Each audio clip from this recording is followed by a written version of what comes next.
साल के अंतिम दिन आखिरकार पुतिन ने पीएम मोदी और चीनी राष्ट्रपति जिनपिंग दोनों को फोन किया। जहां चीन से मांगा सेना, तो वहीं भारत से क्या मांगा, जानेंगे पुतिन ने आखिरकार फोन क्यों किया था। जहां एक तरफ ये सब कुछ हो रहा है, तो वहीं दूसरी तरफ बलूचिस्तान में लग गया कर्फ्यू, और कर्फ्यू के बाद आनन फानन शहबाज शरीफ ने मीटिंग बुलाई है सेना कमांडरों की।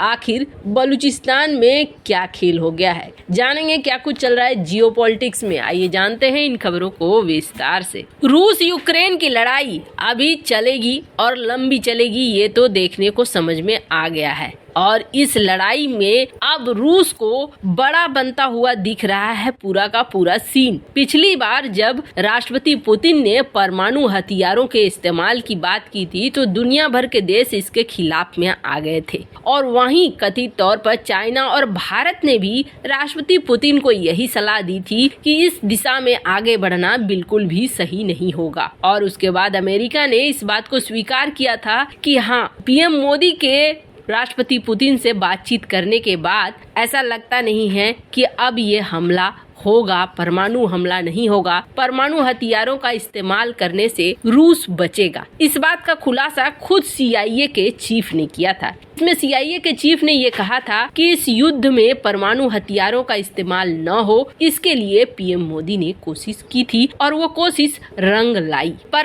अब अचानक से पुतिन का कॉल आता है जिनपिंग के पास, और जिनपिंग से बातचीत चलती है। जिनपिंग से ये बातचीत वीडियो कॉल पर चलती है। दोनों नेताओं के बीच इस बातचीत में पुतिन से सैन्य सहयोग बढ़ाने की मांग की है। साथ ही साथ बातचीत के दौरान पुतिन ने चीनी राष्ट्रपति को मॉस्को आने के लिए आमंत्रित किया है अगले बसंत में। रूसी राष्ट्रपति ने ये कहा कि हम एक दूसरे के साथ इस तरीके से सैन्य सहयोग करेंगे कि दुनिया हमारी सैन्य सहयोग को देखेगी, हम दुनिया को दिखा देंगे कि हम कितने अच्छे वाले पक्के वाले दोस्त हैं। अब सवाल ये उठता है कि ये बात तो कहा रूस के राष्ट्रपति व्लादिमीर पुतिन ने, लेकिन क्या जिनपिंग ने इस बात को स्वीकार किया? तो आपको बता दें, जिनपिंग का जवाब थोड़ा गोल मटोल था। जिनपिंग ने ये कहा कि हाँ, हम रणनीतिक साझेदारी के लिए तैयार हैं। रूस के साथ चीन कठिन समय में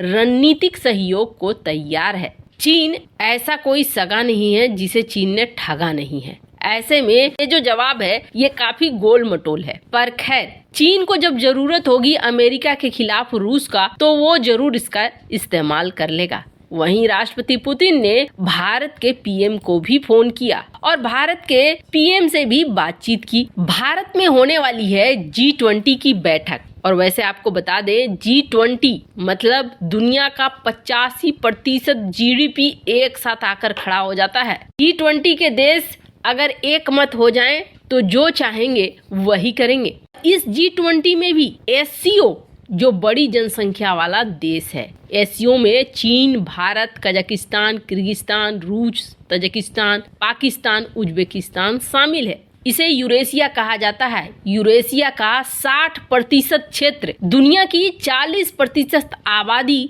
और दुनिया की GDP का 30% इस हिस्से में आता है। इसलिए GDP की अध्यक्षता जो भारत कर रहा है ये सबके लिए महत्वपूर्ण है। इसलिए G20 की अध्यक्षता जो भारत कर रहा है ये सबके लिए महत्वपूर्ण है। राष्ट्रपति पुतिन ने पीएम मोदी को भेजे संदेश में इस बात को कहा कि हमने हाल ही में अपने दोस्ती के 75वीं वर्षगांठ मनाई है और हम एक दूसरे पर भरोसा करते हैं। हम अपनी खास रणनीतिक साझेदारी को जारी रखेंगे। पुतिन ने ये कहा कि ऊर्जा का सेक्टर हो, सैन्य टेक्नोलॉजी का सेक्टर हो और सहयोग के और भी क्षेत्र, व्यापार, इकोनॉमिक परियोजनाएं, इन सब में हम एक दूसरे की मदद करेंगे।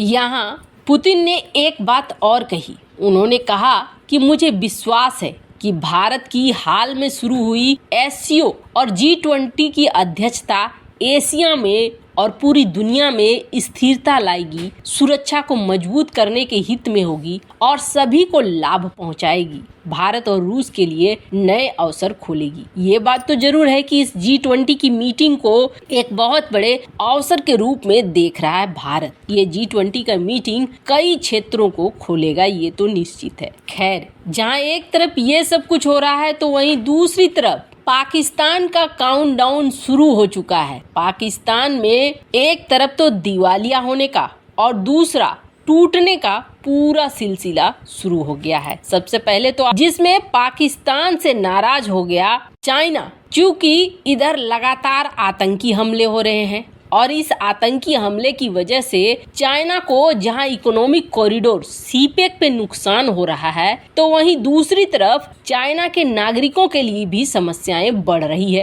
पाकिस्तान में तहरीके तालिबान की तरफ से बढ़ते आतंकी हमलों ने चीन को डरा दिया है। चीन के राष्ट्रपति के लिए एक ड्रीम प्रोजेक्ट था सीपेक, ताकि भारत को घेर सके। पाकिस्तान से बड़ी उम्मीद थी। दुनिया की एक बड़ी आर्थिक महाशक्ति के साथ साथ भारत को काबू में रखने के लिए चीन के लिए ये एक बहुत अच्छा मौका था। $60 बिलियन वाला प्रोजेक्ट है अकेला इसका। लेकिन अब चमन बॉर्डर से लेकर ईरान से लगे बलूचिस्तान तक में आतंकी हमले हो रहे हैं। चीन के कमर्शियल बैंकों से पाकिस्तान ने भारी भरकम उधार लेकर रखा है और पाकिस्तान की अर्थव्यवस्था तो ऐसे डूबने की स्थिति में है।